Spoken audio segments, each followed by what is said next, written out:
Let's head now to the court. My colleague Latif Idrisu is on the grounds because the Chief Executive Officer of Big C General Trading LLC, Hamid, would be the principal company in the controversial ambulance trial procurement contract, which has become the subject of a criminal trial in Ghana, will testify at the High Court via video link from Dubai, where the business is based. Latif Idrisu, tell us what more we're expecting in court. Yes, so for all this while, we've had Richard Jaffa, Dr. Kisila reporting in the witness box, giving evidence in this particular case. So now the next person is the CEO of the principal company itself that signed the contract with the government of Ghana to procure and convert some funds into ambulances. That is 50 General Trading LLC in Dubai, like the right mentioned. Because they are based in Dubai, they are unable to get into the witness box physically in the courtroom. And so what is going to happen is that the court is going to establish a link so that the CEO whilst in Dubai will still give evidence that video link in Ghana's court right here at the court complex. And so that is what is expected to happen this afternoon, barring any change in circumstances. That is what is expected to take place here at the High Court. But how did we get here? For some of our viewers who have not been monitoring and following the case, can you run us through? Yeah, so the government of Ghana, okay, so let's take it from here. So Richard Jaffa is a businessman. He approached government and told government that he is able to procure some ambulances for the state. Because at the time, President Mills, may so rest in peace, had made some announcement that government of Ghana was going to procure some ambulances for the state. So when Richard Jaffa had that announcement as a businessman, he felt he was in the position with his connections to procure those ambulances for the government of Ghana. Not by himself, but because he had connections, like I said. The connection he had was Big T. So he tried to deal with the Stanbic Bank. And that agreement or that deal was approved by Parliament. Now, something changed because that Stanbic Bank facility didn't end up being what was used for the procurement. The government of Ghana or the state ended up calling on the Bank of Ghana for the establishment of the LC in purchasing these ambulances. And that is where the push came in, and largely that is why we are in court on this particular matter.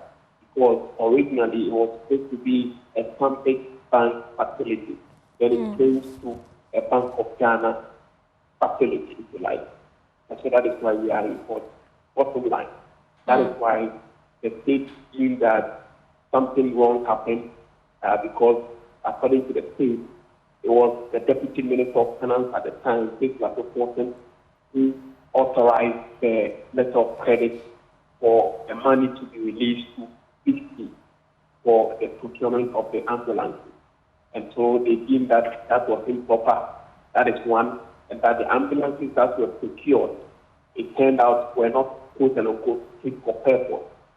And so essentially, there's been financial loss to the state of Ghana. And so that is why the government of Ghana is in court, holding Dr. Kisila support, and who is the first accused in the case because his signature is on the letter of credit.